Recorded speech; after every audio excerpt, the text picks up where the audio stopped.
Thank you very much. Thank you very much for the invitation. Pleasure being here in such a distinguished panel. I'd like to reflect initially on Mr. Simelet's introduction, because I have been traveling extensively in France, and I remember that the saying was that a good meal is a meal where you spend 60 to 70% of the time at the table talking about food. Then you spend 20% on other things and 10% on business, and that's the way it should be. And I think we have an obligation, we have a responsibility as adults to bring up our children to have the same passion for food. And that's the only way. I mean, if we all live on the iPads and electronic media, we will not get to cherish and to feel the same about food, for food. Anyway, I'm working with a company called DC Ingredients, part of a company called Danish Crown. Danish Crown is industrial. We are 25,000 people. We kill more than 22 million pigs. We slaughter more than 1 million heads of cattle. We produce food, we produce meat, and we're proud of it. We have, as a motto for the company, it's all about food. And that's what brings all the other 24,999 people and myself together every day. We work with food, and we cherish, we are proud of what we contribute. And that has to do with safety, it has to do with everything we do, that we know that we feed a growing population. We have then acknowledged that when we slaughter so many pigs and heads of cattle, we also produce a lot of byproducts. And we have then made a small company called DC Ingredients, who has the responsibility for revalorizing these byproducts. So if you ask me what I do, I have the responsibility for 375 million kilograms of byproduct per year. That's a lot. That's actually 2 of the largest container ships that you can imagine, loaded up with containers, all containing byproducts from Danish Crown Denmark. I have to make sure that this product is put to use, not as fertilizer, not as an ingredient in concrete, but adds to food supply. And we are facing in the world a situation where we expect by 2050 to have 9 billion inhabitants. We all know that the median age is increasing, maybe by 20 years. We know that the urban population and the affluence of people is increasing. So there's an increased demand for food. So we are sitting on these 370,000 tons of byproducts, and we are thinking, what can we do to contribute to the food supply in general? And we are focusing on 3 areas. Specialty food, human nutrition.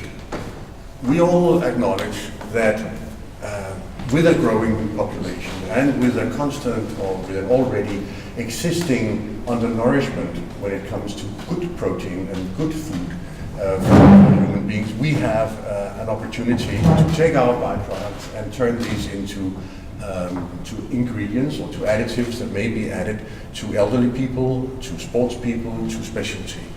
And this is a task that we are working on. So we are looking at what are the amino acid composition, what is the actual composition of the products that we may supply. There's a vast difference between protein coming from heart and the skin. The skin is that rather unvaluable, or rather it has very low value. It has no branched amino acid. It has no essential amino acids, whereas a lot of meat hydrolysates that we can produce, they have a high nutritional value. So this is an area that we're working on. Muscle maintenance for elderly.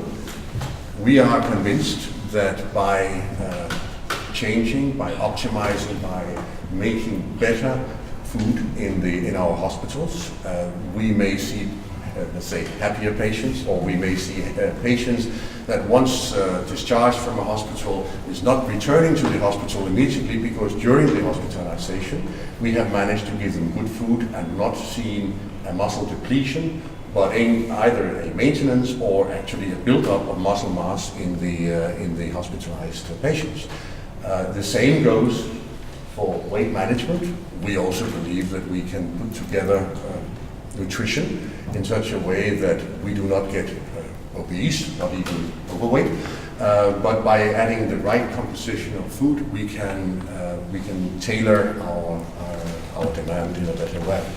And finally, of course, sports nutrition is an area that we are looking at.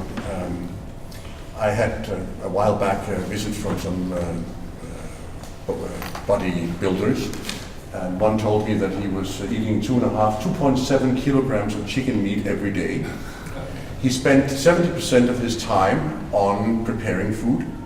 He spent 10% of his time repeating to himself that he should continue doing what he was doing, because actually it was rather stupid. And the last 20% he was actually exercising. But the major part of his time was spent on preparing the food, eating and preparing the food.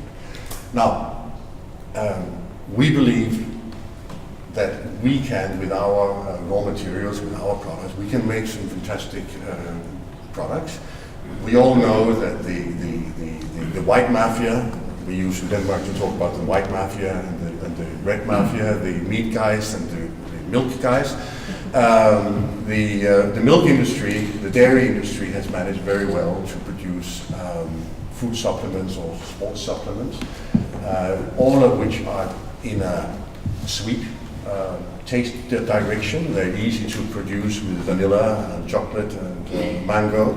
Whereas if you want to produce something with more umami tasting attributes, well, then dairy proteins are not ideal, which we can then start catering for. We're working with academia, we're working with knowledge institutions. I just brought a little sample of some powder we made. This is actually blood. This is decolorized blood, so that we take the hemoglobin by careful use of enzymes, we hydrolyze and we make a product that is now completely suitable off, with no taste or no off tastes. It can be used in food as either as supplements or in regular feed preparation. So this is something we are working on as a company. And I think there's a lesson to take home. There are two lessons to take home. One is that you need to be creative in what you're doing and take your raw materials and see how can you make best use of it. The second is to get, let's say, a level playing field and an understanding of the fact that proteins are not just proteins, that you have essential amino acids, you have non-essential amino acids, you have different demands, and from a regulatory point of view, we need a little support in making sure that we can label and we can claim things based on facts and not just one common denominator. Protein is what is not fat from a food source. But protein is amino acids. Amino acids are distinct and there are different means. This is something we are working on. We're working close with academia, as I said. And we believe that we have a lot of opportunities, not only for our operations in Denmark, but also for use overseas. That was my contribution, a challenge, and just a few words on what we're doing.